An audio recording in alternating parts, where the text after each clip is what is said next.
quite a large turnout on the in-game specs from fellow Noobs of AoC players and admins actually, which is good to see players supporting each other. Right, so we're in for game 2, Mediterranean. It's always very interesting to have completely random civs on a water map because one player can get completely screwed over if the other one gets Vikings and the other one gets Koreans or something like that, but we haven't quite got that sort of situation. Franks v Saracens. Saracens are the better water civilization, obviously because of their faster attacking galleys, but it's not quite as big an advantage as if there had been Vikings. Peganator being the player, with Saracens in the red towards the bottom left, and on the top of the map we have Zaltor in blue with Franks. So it's going to be interesting to see at this level of play which player has the most well executed Dark Age water build. Obviously on water maps, assuming you're going for a galley rush, it's all about execution. The builds are fairly standardised, and it's really just about who can make the Dark Age most efficient to get up early enough. Peganator will be hoping that he makes a better dock than he did in the previous game, and but on this type of map it's really hard to make a bad dock. The fishing is very well spread and quite fair. There's no sort of sneaky inland rivers like on Continental where you dock and you find yourself all you've got is one shorefish.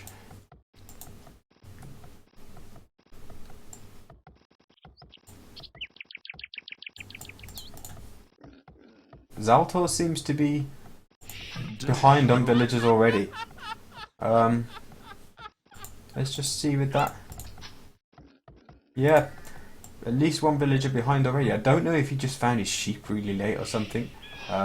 Looks like he's struggling to find more. There's 3 over here. Not sure why there's 3. Maybe he picked up one of them and not the other one. Let me just check his exploration. Yeah, I don't know. It looks like maybe the other one was quite far away, sort of there from that one. I don't know. You do occasionally see them spread out a bit, but I don't know if he had sheep problems and that's why he's slightly behind.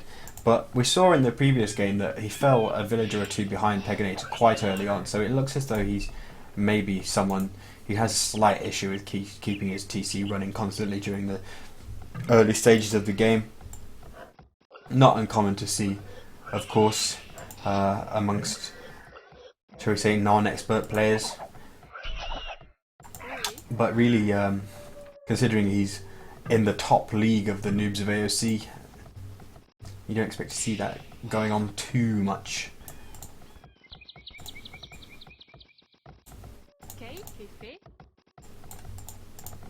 But it looks like the reason why he's one villager behind actually is because he opted for an early loom, perhaps wanting to be safe with the ball lure. I didn't actually check the villager HP at that point when I was saying it originally. So if he actually doesn't have that much more idle time, I apologise for that. Apologise for accusing him of having an idle town centre.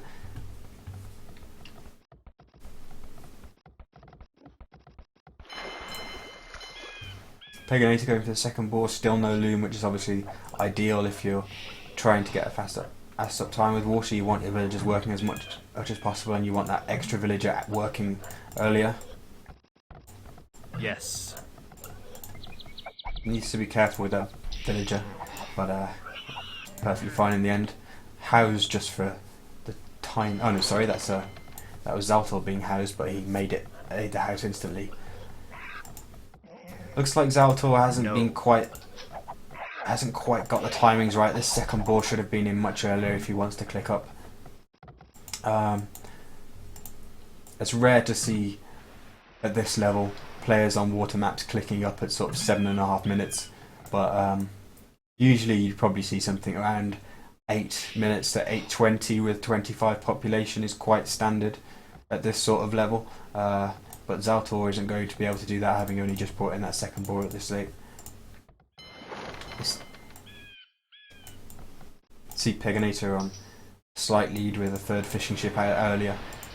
It's dropped off the food, having just done loom, and he's now able to click up, immediately transitioning all his villagers to wood to try and switch to a grush economy. Whereas Zaltor still not quite got the food to go up, so he's going to be quite late, probably clicking around about 9 minutes and 10 seconds on the same population at this point. So you have to think that his fishing will be under threat more or less at the time that he reaches the feudal age.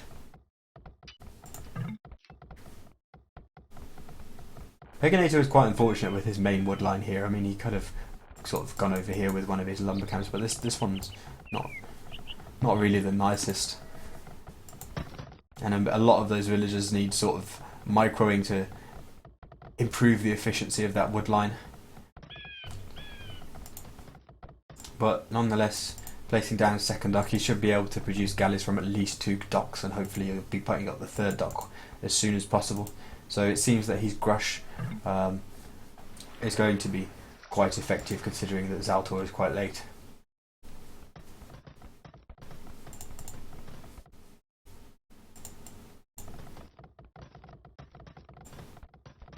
I like that Peganator's getting the house down early. Often you can get caught out when you make 2 galleys and then a villager as soon as you get to the feudal age, and you've gone up on population, gone up on whatever population and haven't made the house room. That can be something you see quite often, but that's not going to be caught out. Zaltor for some reason had 40 population room already at this point. That's a little bit of a waste of wood. We also heard a villager going down for Zaltor there. It looks like Peganator's scout managed to pick off the dock building villager. So Zaltor's going to be very late on a third dock. Peganator's already got that third dock built, and I'm not sure if he's got it up and running actually. Yep, galley production occurring in all 3 docks, whilst Zaltor is only on 2. So Peganator is going to be able to take the advantage in this water fight. 2 galleys out earlier, and he's going to be reinforcing with 3 rather than 2. He actually picked off one of Zaltor's fishing ships, and indeed Zaltor was on 1 less fishing ship anyway, so the food economy of Peganator is going to be much better, and that's likely to translate into a much better castle age time for him. Zaltor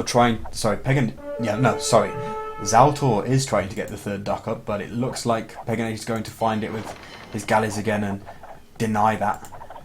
Doesn't look like he's going to be able... Oh, he will be able to pick up the villager kill, perhaps with the scout if the galleys don't... Oh no, he went for it with his scout, always knowing that those galleys may snipe it, but he considered it to be worth it, I'm not sure.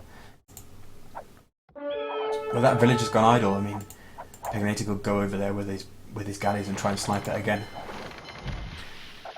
Just sort of lead them astray and then send 1 galley in through here would work. Military-wise, Peganator 3 ahead, as we would expect. It looks almost as though Zaltor is just heading straight for Peganator's fishing and isn't really going to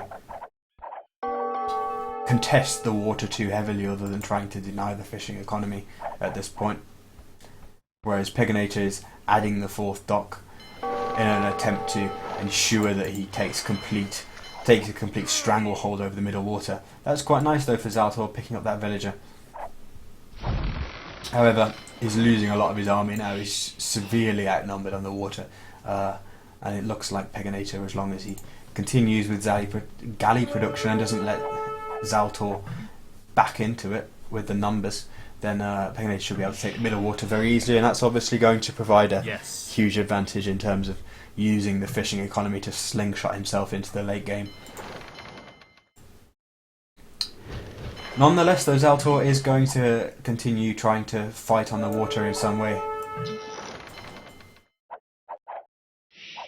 Maintaining galley production, picking off some more fishing ships and trying to attempting to pick off some more fishing ships and trying to split his army so that Peganator can't bring his massive galleys to bear too effectively. Looks like they're going to just fight it out now, and that's not going to go well for Zaltor.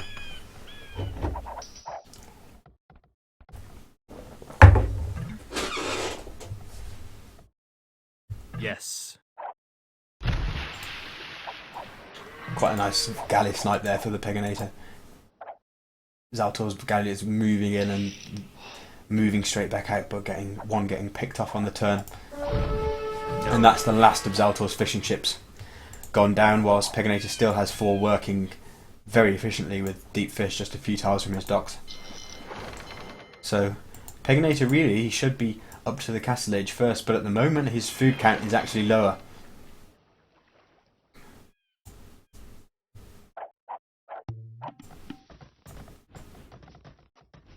Peganator though, starting to add some farms, go heavily on berries, and in combination with the fishing, he will no doubt go straight past Zaltor. And in fact Zaltor's food count is back to minimal again.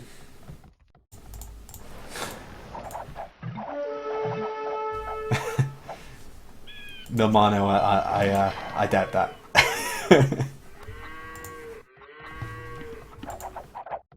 I taught him everything he knows, Milmano. He did grush practice with me. We fixed his uptime and his galley production. This isn't what I taught him though.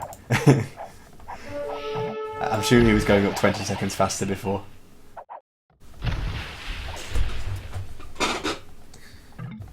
At this point, Peganator though with a 7 galley lead. Picking off more of Zaltor's galleys. I'm surprised though that at this point that Zaltor does have as many galleys as he did, because he went down to a very low number at one point, and it seemed as though Peganator was just going to wipe him off the face of the water. So the fact that those galleys are now being destroyed with no return on the investment, because he's not actually protecting any fishing ships or anything, he's not keeping a fishing economy on the water, those galleys going down, it really represents a waste of resources for Zaltor. He'd have been better off perhaps putting those resources into a counter-attack on the land, because I doubt he thinks he can win the water at the moment. I did miss these scouts though. I'm sorry for that. I don't know how long they came in, but I don't think they've really picked up any villagers at this point, because Peganator's death count is still very low, so that's probably just galleys on the water that he's lost. Ooh, some of those villagers getting trapped though, and Peganator is losing a couple of villagers, and the scouts have gone straight to the location where all the villagers moved to. Looks like Peganator's going to fight back with villagers, but he needs to do it with more than that. He was just fighting 3 villagers against 3 scouts, and that's never going to work. He's now lost 1, 2, 3, and I think there was a 4th one there. So that was quite unnecessary. This is a nice counter-attack by Zaltor on the land though, because he needs to attempt something to equalise the game a little bit, considering that Peganator has now taken almost complete control of the water in the middle and has had 4 fishing ships working for the entirety of the game. This is quite interesting though. Peganator has all of his galleys idle outside of his whole docks, outside of his own docks, and those galleys from Zaltor, the few remaining ones, were idle right next to Peganator's fishing ships, and they ended up crossing paths, and Peganator lost his fishing ships very unnecessarily there. It does look like Zaltor at this point though has given up on the water, at least for now. Perhaps he'll try to put down a castle and retake the water later on, but nothing doing for now. Peganator finally deciding that he's had enough of trying to fight back against these scouts with villagers and building a barracks with 15 villagers. He wants that barracks as soon as possible to start off spearman production. But with 15 villagers attacking a scout went down very quickly. Only 1 scout remains for Zaltor in Peganator's base, and it's not really doing anything at the moment. Peganator with the resources to up, but as one of the in-game spectators is pointing out, he doesn't have the buildings. He's made a blacksmith, but didn't make a market while he was focused on water. Now that he's got a barracks up, he would probably opt for a military building instead of a market, sorry. Given that unless his economy gets wildly out of balance, a market wouldn't be that useful to him at this stage. The bizarre thing is that Zaltor has clicked up to the castle age first. You have to say that that really shouldn't be happening. Peganator had 4 fishing ships working for the entirety of the game until he lost them just a couple of minutes ago over here. But he really didn't supplement that with much food economy on the land. Still yet to take quite a lot of his berries. Didn't take his deer. Whereas Zaltor, recognising that the water is lost, has invested quite heavily in farms and taken all of his berries, which is what's allowed him to click up to the castle age faster. And this is going to be quite interesting to see if Zaltor is able to make anything of the sort of 90 seconds that he's in the castle age ahead of Peganator. I suggest he's not really going to be able to do too much to retake the water in that time, but he's going up to the castle age earlier than Peganator with the same amount of villagers and with no one really having very much working in the way of fishing ships. So really, unless Peganator adds fishing ships back later on or makes use of those galleys to harass the land, Peganator's winning the water hasn't actually done much for him. So he needs to add more fishing ships to make that investment on the water and the time spent winning it and the resources spent winning it worthwhile. And you know, it would be quite easy for Zaltor to sort of redock in a corner or something and add sort of 5 fire ships and clean all of these galleys up if Peganator doesn't upgrade them. But we'll see. You would hope that he would get the war galley upgrade just to continue harassing effectively from the shore, even if he doesn't think Zaltor's going to try and take the water back fully.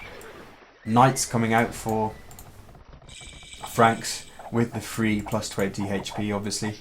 +1 on defense and armor. I believe there's still a 1 tower hole there, which this quick wall isn't going to help at all with, besides getting that house up. And yep, the knight goes straight in. You'd expect that one knight isn't going to do terrible damage, but he can definitely pick up a couple of gold miners over here. Running straight past though, I don't know if he saw that. Don't really want to change the line of sight just at the moment whilst we see what happens here. But yeah, there's one knight into the wood line. That's probably 1 or 2 villagers going to go down now. Potentially a lot more if Peganator doesn't run them, but he is now. Peganator with a camel to defend against the knights.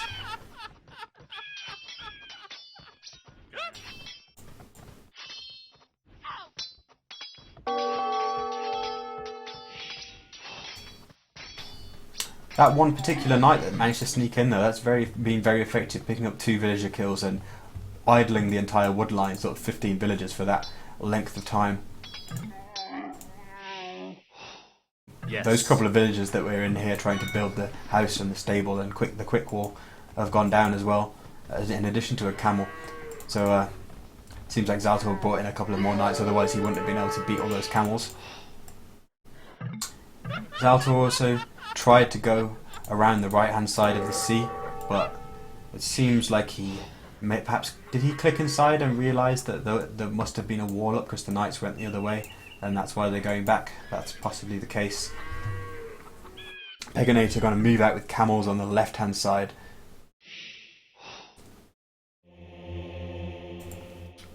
Just to try and stop the knight raiding from flowing down that side of the map.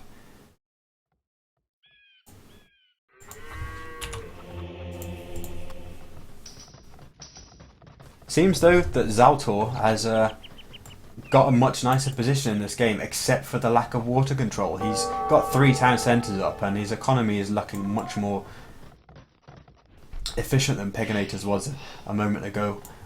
I mean, this wood line is really not the best at the moment, but he's taken a 10 villager lead. He's got 3 town centres up to the Peganator's 2, and as I said, unless Peganator adds fishing ships, he really doesn't have much of an advantage in this game besides the map control from the water.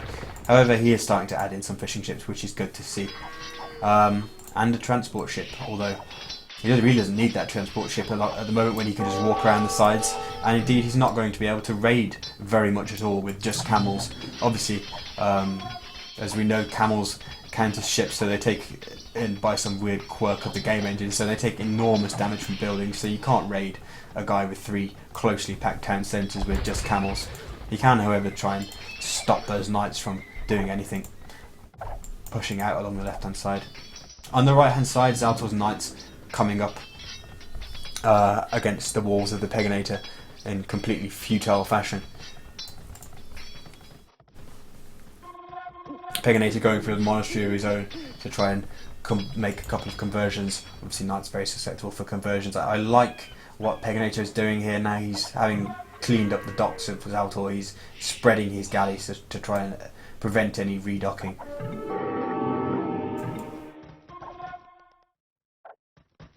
I'm just trying to see if, whilst I was looking at the bottom part of the map, whether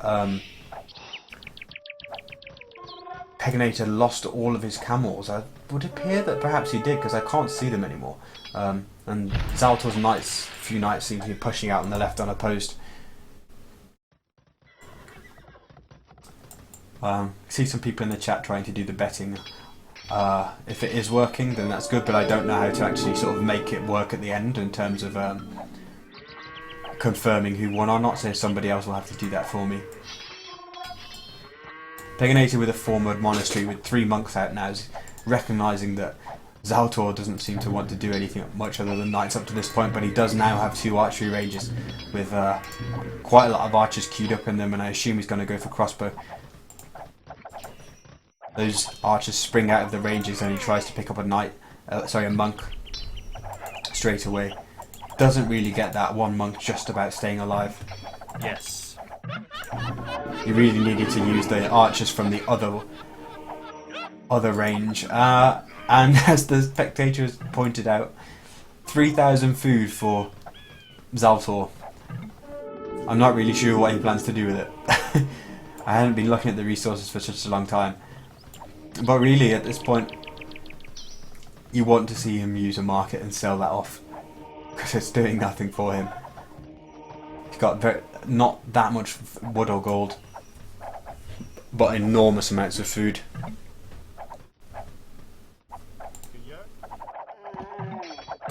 Peganator not really keeping good control over his army here. He's got camels, obviously very susceptible to anything with ranged units, and especially town centre, and they just charged in after the crossbows and lost them for nothing.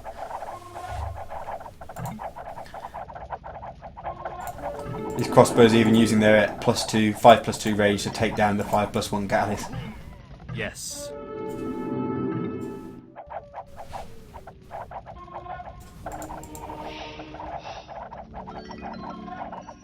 Not really sure picking up 1 crossbow was worth a monk there. Peganator needs to sort of keep slightly better control of his units on this left hand side. Avoid sort of wasting them to this substantial amount of crossbows. Let's take a look at the Peganator's resources. He himself is about to click up to the Imperial Age. The thing that I find crazy now is that the villager count has swung back in favour of the Peganator. I'm still not entirely sure whether the fishing ships actually do they factor into that. No, they don't, because there is a weird bug with this type of overlay where when the fishing ships go idle, I think they count as villagers, but just doing the maths across here, Peganator does indeed have the lead in terms of villager count, which he was 10 behind, and he went on to a 3rd town centre if he even has one. No, he doesn't have one. He's still only on 2 town centres, so he went on to his he stayed on 2 town centres when Zaltor already was on 3. And yet has erased a 10 villager deficit and turned it into a 5 villager advantage whilst adding fishing ships on the water. So I'm not really sure what Zaltor's been doing for the last sort of 10 minutes with his economy. His villager count has remained relatively static even whilst he hasn't been losing many. This Mangonel launching some very effective shots there, each shot taking down multiple units for Zaltor. Peganator is due to reach the Imperial Age in just a few seconds, but his current army doesn't really benefit from that too much unless he decides to go for something like Onager upgrade. Great Mangonel shots coming in for him though. Zaltor did have quite a lot of crossbows here that were taking down his monks, but now the numbers of crossbows have dwindled drastically. Zaltor's had a number of knights patrolling down here on the right hand side for a very long time. Not really achieving much besides seeing if Peganator moves out, but at the same time they don't have much line of sight, and you're better off, if you're going to leave 1 or 2 units down there doing that, you'd rather leave scouts down there than knights. I mean, he's kind of used the scout, which he's upgraded. Maybe I don't know if that was his starting scout that he's upgraded to light cavalry.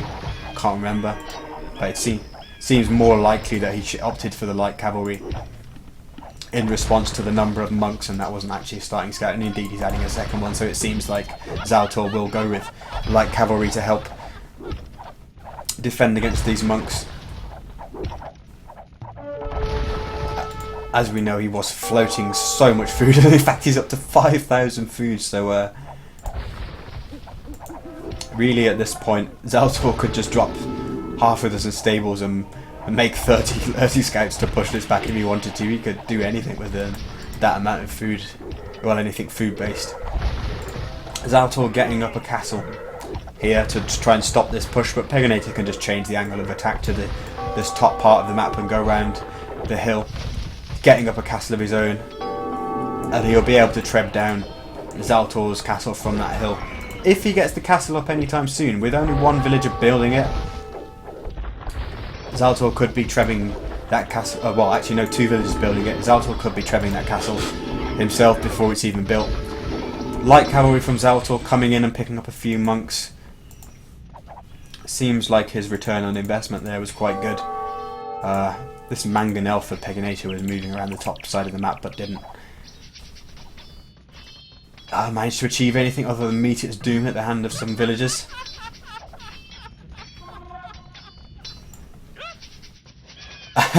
On the right hand side, Peganator moving out, trying to take some additional resources, but finally those knights that have been patrolling there for about 20 minutes now are doing something. That's quite a nice interception, picking up half a dozen villagers and stopping Peganator from getting any more resources.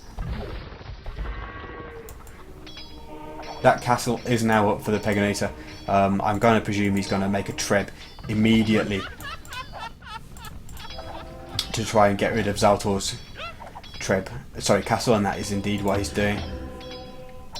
Besides light cavalry, Zaltor doesn't have much in the way of army here, and he's actually only got a couple of light cavalry, and running in with light cavalry underneath a castle from downhill is not going to achieve very much. So that position should be quite safe for the Peganator to begin his trebuchet assault on the base of Zaltor.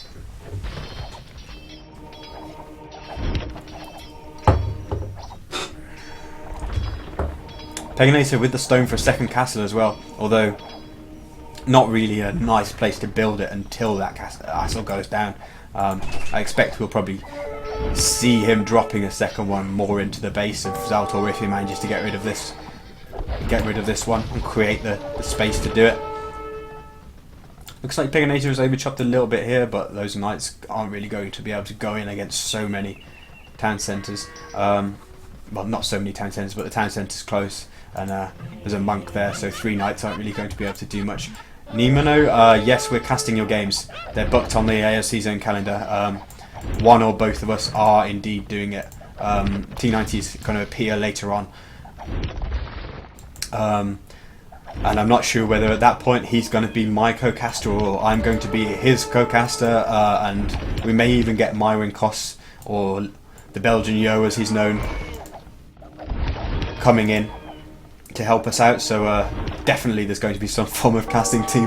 Peganator actually converting a trebuchet with his monks having research redemption. That's brilliant, turning someone's trebuchets against their own town centre. Peganator really having fun here now, I think. Fix this hole in the wall on the right.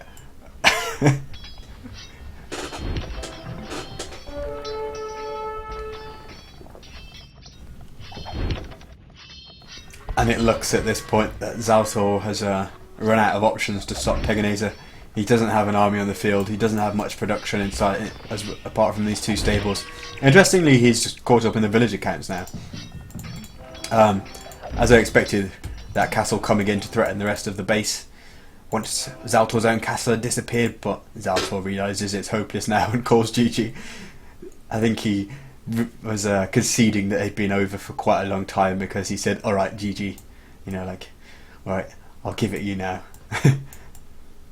Okay, so that was quite a fun game in the end with the monk action.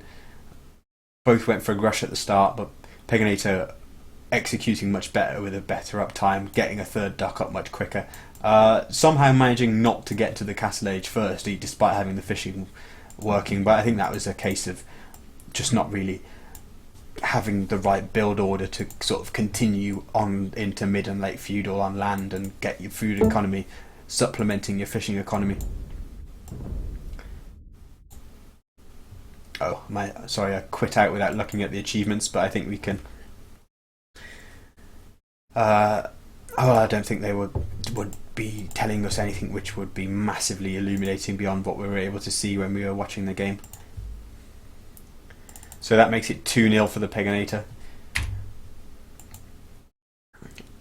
Zaltor has been offering up decent resistance in each game, but I think both wins have been quite commanding at the same time for the Peganator, so we're going to be expecting him to take the third game in the series from what we've seen so far. But it would be nice for Zaltor if he's managing to pick up a game.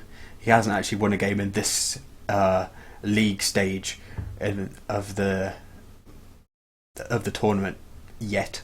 He obviously did very well to reach the top league. I'm not sure what his results were, but hasn't quite met with the same success in this top bracket so far.